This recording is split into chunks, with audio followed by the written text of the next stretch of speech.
J'ai beau étudier et réétudier ces cartes, je ne trouve rien.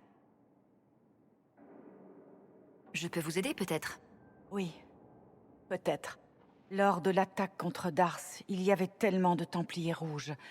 C'était peut-être tout ce qu'il restait de l'ordre. Mais nous n'avons pas vu le seigneur chercheur Lucius.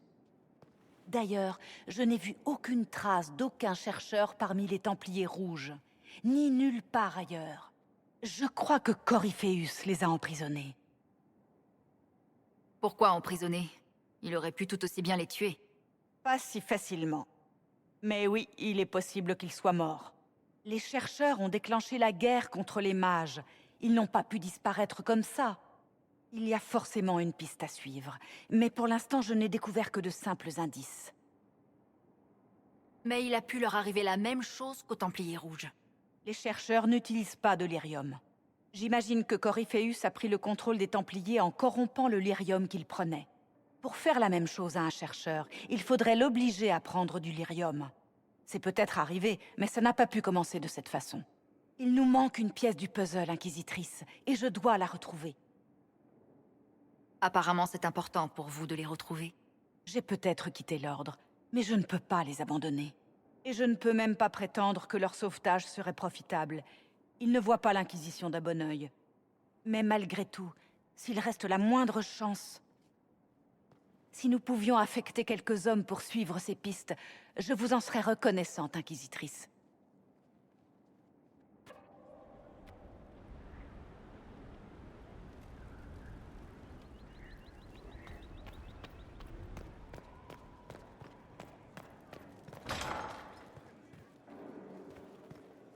Sœur Liliana, Et qu'a dit Dame Forsythia?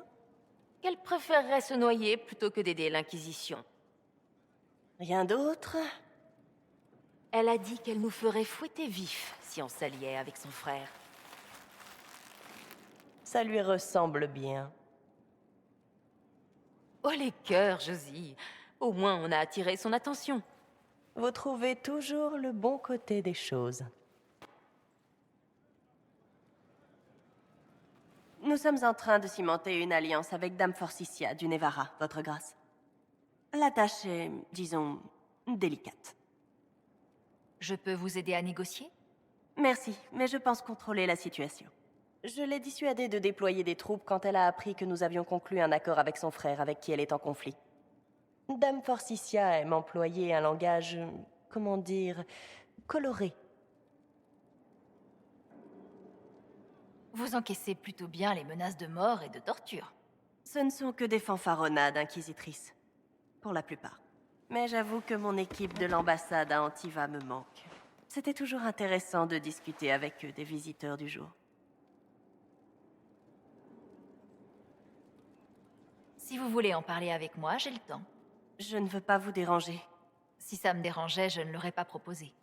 Eh bien, il y a quelques alliances potentielles dont j'aimerais discuter. En plein sur le sol du salon, devant tous les invités de la soirée. Qui ferait une telle chose devant ses invités? Le duc de Kellington, apparemment. Et Cole qui rôde et effraie tous les invités. Le seigneur Génard ne répond toujours pas à nos courriers. Et Serra, n'a-t-elle pas dans sa garde-robe un chemisier sans tache de moutarde? Et puis il y a Dorian, qui s'obstine à tout prendre à la légère, à moins que ça ne l'arrange. Sans parler de... Oh, ce n'est pas vrai. Ça fait déjà 1 heure que nous sommes là.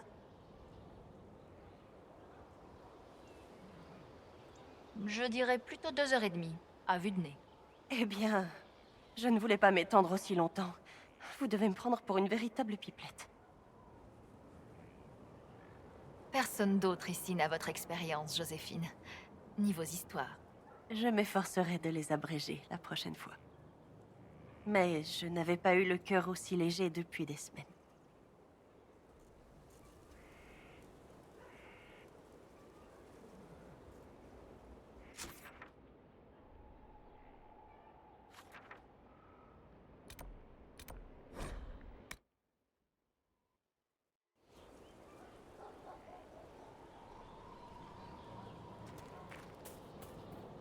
Si vous ne pouvez pas affecter d'hommes pour retrouver les chercheurs, je le comprendrais très bien, Inquisitrice.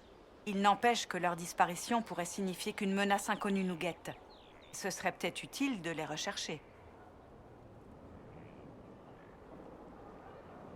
J'ai d'autres questions. Oui, le contraire m'aurait étonné. Je vous laisse vous remettre au travail.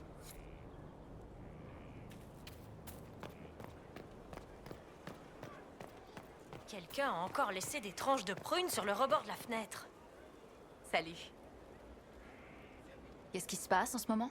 L'ambassadrice Montillier m'a envoyé une corbeille de fleurs pour me remercier de mon travail pour l'Inquisition.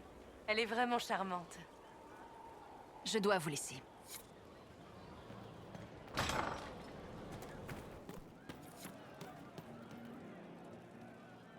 Inquisitrice, Iron Bull a dit que la charge était à ma disposition. Vous avez une idée à me suggérer? je pense que Dars est calme maintenant.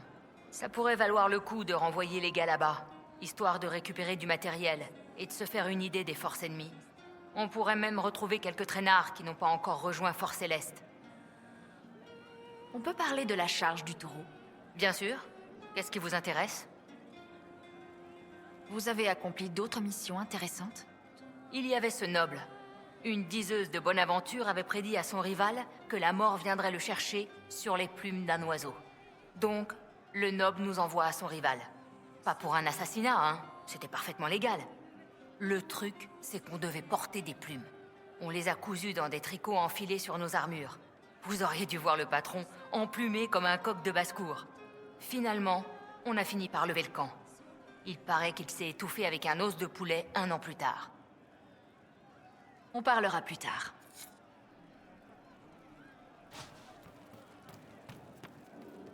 Hé, chef. J'aimerais en savoir plus sur les Qunari. Bon. Allez-y. Ça fait quoi de grandir avec le Qun? Les Tamasrans nous élèvent dans des unités avec d'autres enfants du même âge. Un peu comme des professeurs ou des sœurs de la chanterie. Ils nous aident aussi à découvrir le travail qui nous convient le mieux. Pour moi, c'était une formation militaire. Quand ils ont vu que je savais taper et mentir, ils ont commencé à me former pour les Ben Asrat. Ça a dû être un grand jour pour vous. Ouais. C'est comme être un bloc de pierre qui serait travaillé par un sculpteur.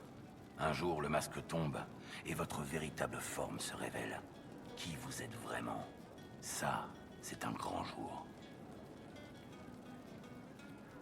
Vous avez déjà pensé à ce qui se passerait si les Qunari conquéraient Orlaïs ou Ferelden? Il y en a comme Cassandra ou Cullen qui s'en sortiraient. S'ils tombent pas au combat. Ces deux-là aiment trop les règles. Mais les mages... Vivienne fait trop de politique. Dorian est trop arrogant et Solas, il est juste... bizarre. Ils finiraient tous morts. Ou pire, ils tueraient Cole parce que, vous savez, un démon, tout ça... Et ils briseraient l'esprit de Serra qui finirait à passer le balai dans une boutique. Donc, pour répondre à la question... Non, j'y pense pas vraiment. Le mot Qunari, ça désigne le peuple ou la religion? Les deux. Plus ou moins. Les humains et les elfes qui suivent le Qun sont des Vidatari. Les Qunari qui abandonnent le Qun sont des Talvashov, des déserteurs. Et les Qunari qui existaient avant le Qun? Nos ancêtres s'appellent les Cossites, mais on n'utilise pas ce mot pour désigner la race. Nous nous sommes dirigés vers le sud, vers Tedas, parce que les Cossites étaient... Je sais pas. On a dû partir. Les raisons sont pas très claires. Quoi qu'il en soit, je pense pas qu'ils nous ressemblent beaucoup. À plus tard, Bull. C'était sympa de vous parler, chef. Et voilà, qu'est-ce que je disais? Puisque je vous le dis, je sais ce que j'ai vu. Le héros? Vous me dites que vous avez vu le héros et je suis censé vous croire? J'étais à Kirkwall. Je la reconnaîtrai entre mille. Bonne journée à vous. Le héros? Eh vous, j'ai un service à demander à l'Inquisitrice. C'est 3 fois rien, hein? Un petit tour de piste pour quelques fidèles. Ça vous coûte rien, non? D'accord, je vous écoute. Droit au but, hein? Ça me plaît. Ça concerne Jenny Larousse. Il paraît que des aristos disputent Verkiel. Une querelle de territoire. Ils tapent sur des innocents, alors il faut que vous envoyiez des troupes traverser la ville. Juste la traverser? Juste la traversée. Facile, non? C'est un de vos amis qui vous a parlé de ça? Pas un ami de Jenny, non. Juste quelqu'un comme tout le monde qu'en a marre d'être au milieu de cette histoire. Je sais rarement ce qui se passe aussi loin, mais avec une amie comme vous, c'est comme si j'avais de très grandes oreilles. Enfin, plus grandes que d'habitude, parce qu'on est toutes les deux... Bref. Qui demande cette intervention? Moi, parce que j'ai entendu des gens se plaindre. Quand les nobles se battent, c'est les petites gens coincés au milieu qui trinquent. C'est une guerre polie, donc personne n'y prête attention. Mais si vous traversez, les gens aux commandes se sentiront menacés. Ce genre de choses arrive tout le temps. Il y a de l'argent à se faire si vous êtes un des rares à le remarquer. Qu'est-ce que l'Inquisition y gagnerait? Les nobles voient des ennemis partout, donc si vos troupes débarquent, les deux camps penseront que vous êtes l'allié de leur adversaire. Les deux prennent peur, les deux passent en accord. Au pire du pire, vous esquintez un chouïa à votre image. Je peux rien garantir, mais il va se passer quelque chose. Il se passe toujours quelque chose. Très bien, Serra. Je vais mettre des hommes sur le coup. Ça doit être agréable d'être importante sans avoir rien à faire. Enfin, pas grand-chose. Y a pas que les déchirures célestes et les peigne-culs ancestraux. Y a aussi les petits problèmes qui comptent. Des armées de démons, des gardes des ombres, et Varric à la personne qu'il nous faut. Cette grande gueule, c'est tout sur tout.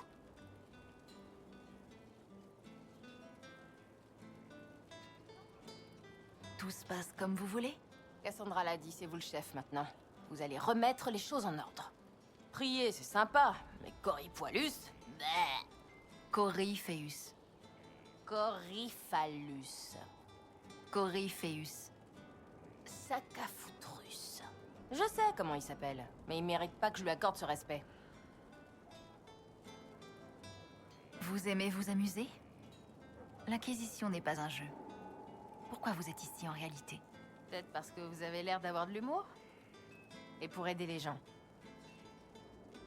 Vous savez comme moi que ce serait plus facile à croire si vous n'étiez pas... vous. Certaines choses sont dures à croire. Peut-être que c'est ça le problème. Peut-être que si je voyais de quoi il en retourne, je comprendrais mieux tous ces trucs avec Andrasté, non? C'est... confus. Je veux voir si c'est vraiment vrai. Et en même temps, je suis pas sûre de vouloir vraiment le savoir. Donc, je suis là par égoïsme. Va falloir faire avec. Je reviendrai si j'ai besoin de vous. Pas de souci.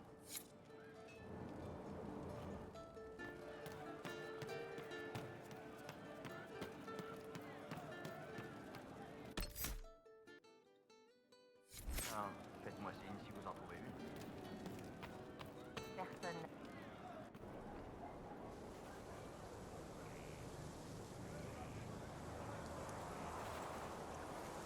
Que faites-vous? J'écoute.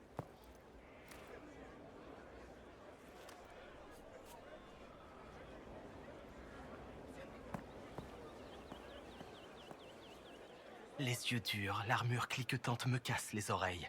Mal au dos, mes doigts endoloris n'arrivent plus à rien.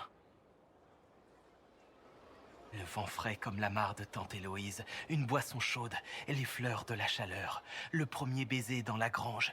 Comment il s'appelait?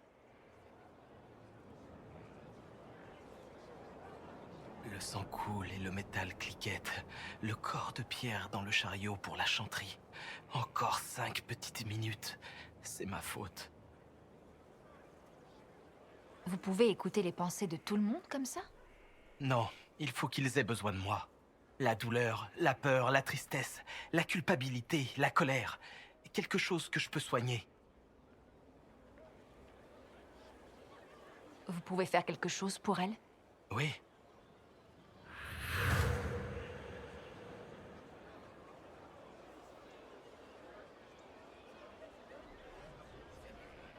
Ne vous en faites pas. Vous n'avez rien fait de grave. Quoi? Vous êtes qui, vous? Il s'allonge là et parfois il meurt. Comme Pierre. Vous ne pouvez pas les sauver. Mais je ne sais pas qui vous êtes. Attendez. Ça n'a pas marché. Je veux réessayer. Vous m'oublierez dans une minute. Qu'est-ce que vous comptez faire? Effacer sa mémoire. Et puis recommencer et réussir cette fois. Vous ne pouvez pas tous les sauver. Quoi? Comme Pierre qui est tombé malade après votre escapade à la mare de Tante Héloïse. Vous voulez que ce soit votre faute pour qu'il y ait une raison à tout ça, et que ce soit moins effrayant. Mais il n'y a pas de raison. Pierre est tombé malade. Le soldat ne pouvait pas survivre. Ce n'était pas votre faute.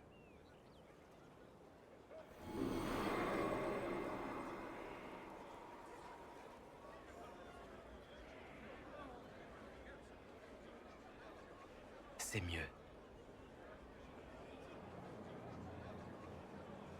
Elle ne s'en veut plus? Pas autant. Ça la remuait de l'intérieur, comme une boule de culpabilité qui rebondissait en elle. Maintenant, c'est ouvert. Elle peut s'en débarrasser. Bien joué. Merci de m'avoir laissé l'aider. Ce n'est pas comme ça que les gens feraient ça. Mais je l'ai aidée. C'est ce qui compte.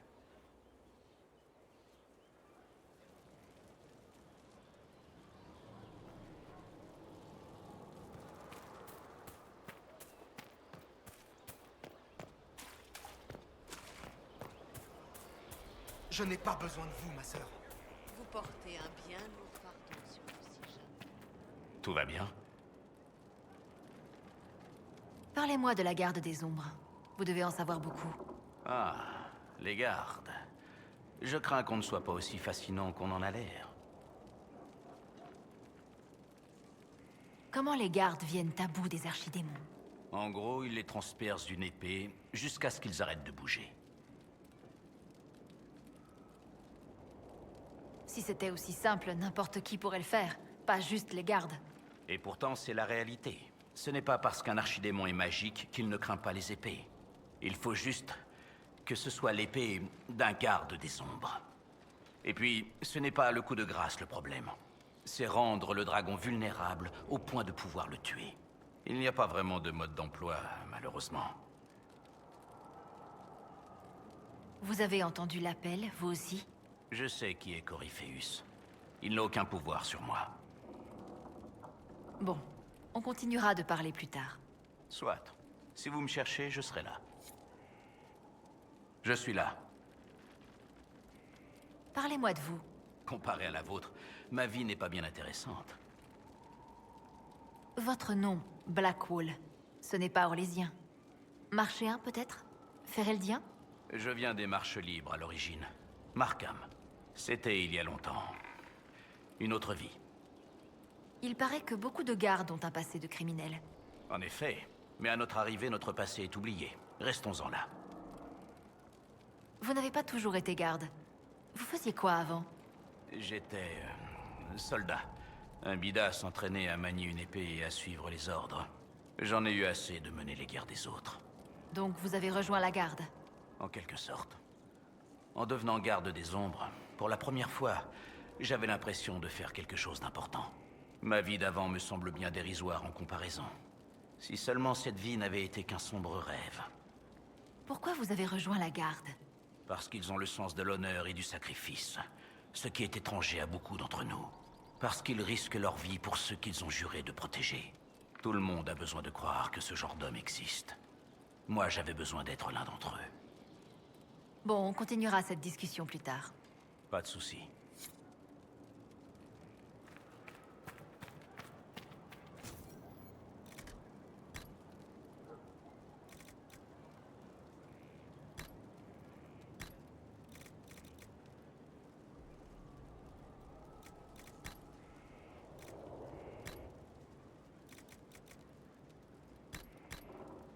Enfin, un endroit pour...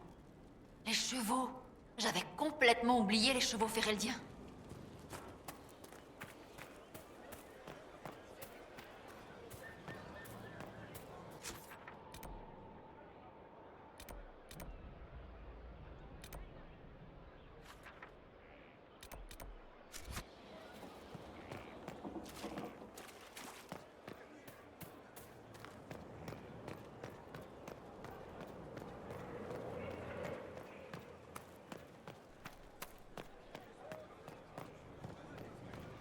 toutes ces bannières, ça fait un bon appât à Dragon. Une fois qu'il aura été transformé en oursin par nos archers, plus qu'à l'achever. Besoin de quelque chose?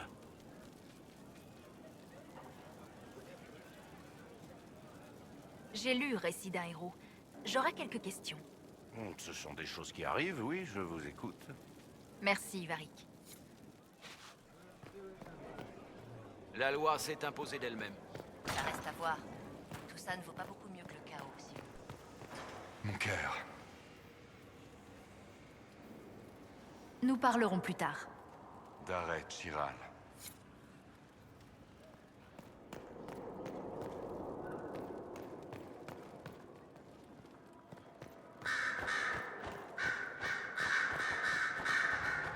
C'est reparti. J'ai des questions à propos de Tevinter. Ah oui, l'Empire a l'air de fasciner beaucoup de gens à l'extérieur. C'est sûrement pour ça qu'ils inventent toutes ces histoires ridicules. Des vaches qui survolent Minrati. N'importe quoi. Bon, d'accord, celle-là n'est pas fausse. Mais les vaches n'avaient pas d'ailes. Je digresse. Vous vouliez savoir quelque chose en particulier? Un empire tout entier dirigé par des mages. C'est tellement étrange. Étrange? Pourquoi vous seriez moins qualifié qu'un bouffon avec une jolie couronne? À vrai dire, il y a illusion. Ce ne sont pas les mages qui dirigent l'Empire. C'est le Magisterium. Le fait que tous les magistères soient des mages est juste un heureux détail technique. Qu'est-ce que le Magisterium, au juste? La chambre supérieure du Sénat impérial, et la seule où il est intéressant de siéger. Se partagent ces sièges la chanterie, les cercles de mages et les grandes familles. Tous des mages. C'est curieux comme en dehors de l'Empire, vous utilisez le terme magistère pour parler de tous les mages Tevintid. Si vous n'êtes pas un magistère, qu'est-ce que vous êtes? Vous n'avez pas de titre particulier? Je suis un Altus. Certains vous diraient que c'est aussi bien qu'un magistère. Je n'ai jamais entendu parler des Altus. Ils forment la classe supérieure. Ces familles qui descendent directement des rêveurs, les premiers prophètes des anciens dieux. Si vous êtes un mage et que vous n'êtes pas un Altus, vous êtes un Létan, la classe inférieure. Et si vous n'êtes pas un mage, vous êtes un Soporati, autrement dit un monsieur tout le monde. Nous apprécions le langage châtié, voyez-vous. Je croyais que c'était l'Archonte qui dirigeait l'Empire. Oui, techniquement, il peut rejeter une loi votée par le Magisterium, mais dans les faits, ça n'arrive jamais. C'est aussi lui qui nomme les nouveaux magistères, ce qui pousse les familles à rivaliser pour obtenir sa faveur. L'Archonte est donc invité à toutes les soirées. Autant vous dire que c'est le meilleur moyen de gagner de l'influence à Tevinter. Si c'est une illusion, ça veut dire que ce sont bien les mages qui dirigent. Oui et non. Disons que ce sont les mages qui dirigent. Mais tous les mages ne sont pas égaux. Si vous ne venez pas de la bonne famille, vous ne dirigerez rien du tout. Vous serez même peut-être esclave. Mais l'idée que n'importe qui peut être un mage apaise les masses. Tout le monde peut devenir mage? Techniquement, oui. Le potentiel dépend de la lignée, mais c'est déjà arrivé. L'important, c'est surtout que les roturiers y croient. Les légendes Tevintid regorgent de héros mages d'origine modeste. Donc, ils s'accrochent à cet espoir. Un jour, mon fils ou mon petit-fils sera un mage. Un jour. Les pauvres dupes ne se rendent pas compte qu'ils finiraient questeur au fin fond des 100 colonnes. Au mieux. Ce n'est pas un bon poste, questeur? J'imagine que la plupart des non-mages aiment à le penser. Et il y a pire occupation que la paperasse et la comptabilité, après tout. Mais si vous êtes un citoyen de seconde zone au milieu d'un banc de piranhas, votre vision des choses change. J'ai une autre question à vous poser. Dites-moi. Il y a une chanterie impériale, n'est-ce pas? Avec son propre divin. Vous autres n'avez pas le droit de parler du divin noir, n'est-ce pas? Si vous mentionnez son nom en dehors de l'Empire, les gens vous regardent comme ça. Comme si vous étiez en train d'uriner en public. Mais oui, on a la chanterie. Enfin, notre version à nous. Rien à voir avec la vôtre. La chanterie impériale est vraiment différente de la nôtre? Pas en théorie. La principale différence, c'est la règle selon laquelle la magie doit servir l'homme et non l'asservir. Mais à Tevinter, asservir la populace, c'est la servir. Pour le bien de l'Empire. Leurs intentions étaient certainement bonnes, au départ, mais c'était un autre temps. Les cercles ont tout le pouvoir maintenant. Il y a des cercles de mages à Tevinter? On n'a pas de petites prisons sordides pour mages, si c'est ce que vous voulez dire. Ce sont des académies, des plus prestigieuses. On a aussi des Templiers, mais ils n'annulent pas les sorts comme les vôtres. Ce sont des soldats. Ils n'ont pas de lyrium? Ha! Comme s'ils pouvaient en rester pour eux. Ils répriment les abus, certes, mais seuls les faibles et les moins influents sont vraiment sanctionnés. Ils font surtout respecter les édits du magistérium, pendant que la chanterie acquiesce de loin. Vous l'appelez vraiment le divin noir? Nous? Non, certainement pas. Au sein de l'Empire, c'est le seul divin qui soit. Celle qui siège sur le trône du Soleil n'est qu'une usurpatrice. Tout ça est parti d'un simple désaccord à propos d'Andrasté. Merveilleux, non? Sur quoi ils n'étaient pas d'accord? Ce n'est pas mon domaine d'expertise, mais l'Empire pense qu'Andrasté était une mortelle. Un mage. Le Sud, en revanche, affirme que c'était la femme du Créateur, montée à ses côtés, provenance divine, blablabla. Nous, on préfère croire qu'Andrasté était l'une des nôtres. Ça rend son exécution moins accablante, vous voyez. Donc on a élu un homme comme divin, le Sud nous a déclaré la guerre, et depuis, on est comme chien et chat. Donc, le divin impérial est toujours un homme? Oui, c'est d'autant plus facile de le distinguer de l'autre. Bien sûr, on a un certain nombre de femmes magistères qui ne sont pas d'accord. Pourquoi seulement des hommes, après tout? Pour la même raison qu'il n'y a jamais d'hommes sur le trône du Soleil. Parce que ça a toujours été comme ça. Une logique implacable. Vous êtes andrastien, vous-même? Ah, la grande question. Ça peut vous paraître étrange, mais oui. Je suis andrastien. Je ne crois pas en la chanterie, c'est tout. Ce n'est qu'une relique du passé, dans le Sud comme à Tevinter. Le vestige d'une ère révolue qui peine à conserver sa légitimité. Mon opinion à ce sujet n'est pas très en vogue. Personnellement, je la partage. Ce n'est pas surprenant, compte tenu de ce que représente l'Inquisition. Et si je peux ajouter, je ne crois peut-être pas en la chanterie, mais je crois en vous. En moi? Je crois que le Créateur vous a envoyé, que ce soit par Andrasté ou non. Cassandra n'a pas tort. Vous l'avez vu dans le futur. Sans vous, Coryphéus triomphe. Vous êtes notre bouclier contre le mal. Je ne vous pensais pas croyant, pour être honnête. Si par croyant, vous entendez assis à la chanterie à écouter une abrutie vous dicter votre conduite, alors non. Moi, je crois en la possibilité qu'une force supérieure existe. C'est ça que j'appelle croyant. Le monde est plus grand que moi, et même plus grand que vous. Il se rit de tout ce que l'on croit savoir. Le Créateur n'a pas besoin que je croie en lui, mais c'est mon choix. L'idée que personne ne veille sur nous est trop effrayante. J'ai une autre question à vous poser. Que de questions. C'est tout ce que je voulais savoir. Très bien. Il faut que j'y aille. Moi qui croyais qu'on allait passer aux choses sérieuses.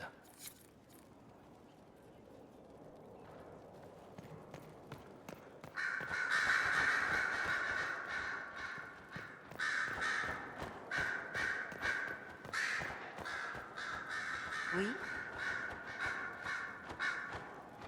Parlons de vous. De moi? Les bardes racontent des histoires. Je parie que vous en connaissez des bonnes. Si vous voulez des histoires, allez à la bibliothèque. Vous en trouverez sûrement d'excellentes. Que faisiez-vous avant d'être au service de la divine? J'étais une barde, une espionne orlysienne, pendant assez longtemps. J'ai également servi un cloître à Lothering pendant quelque temps. Après l'enclin, la divine fit appel à moi pour superviser son réseau. Pouvez-vous m'apprendre l'art des bardes? Les bardes sont bien plus que des espions.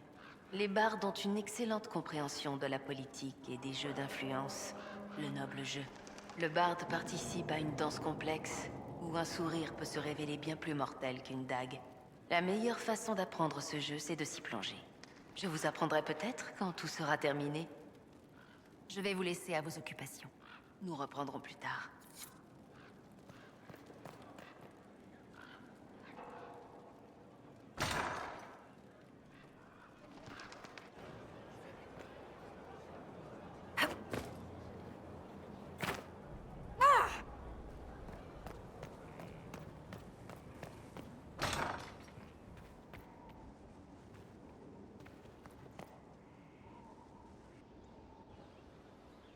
Fanfaronnez tant que vous voudrez. C'est moi qui gagne. Vous ne seriez pas en train de me narguer, commandant? Je n'aurais jamais cru ça de votre part. Pourquoi je m'obstine? Inquisitrice? Vous ne restez pas? Ça veut dire que j'ai gagné?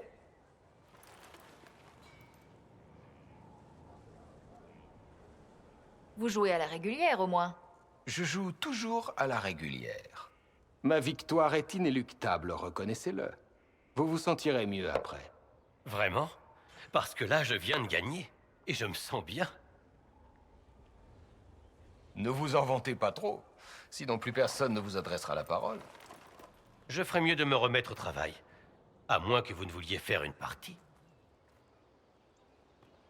Préparez le plateau, commandant. Quand j'étais petit, je jouais à ça avec ma sœur. Elle souriait comme une pain-beige chaque fois qu'elle gagnait.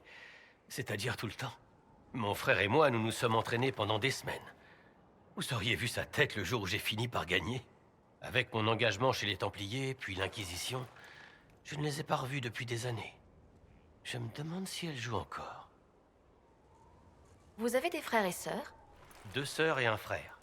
Où sont-ils maintenant? Ils se sont installés dans les marges du Sud après l'enclin. Je ne leur écris pas aussi souvent que je devrais. Ah, à mon tour. Très bien. Montrez-moi ce que vous avez dans le ventre.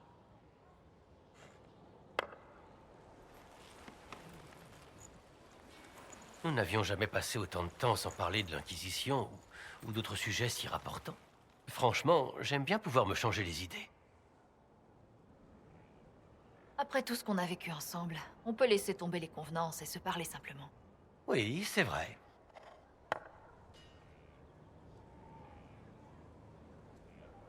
Cette fois, vous gagnez.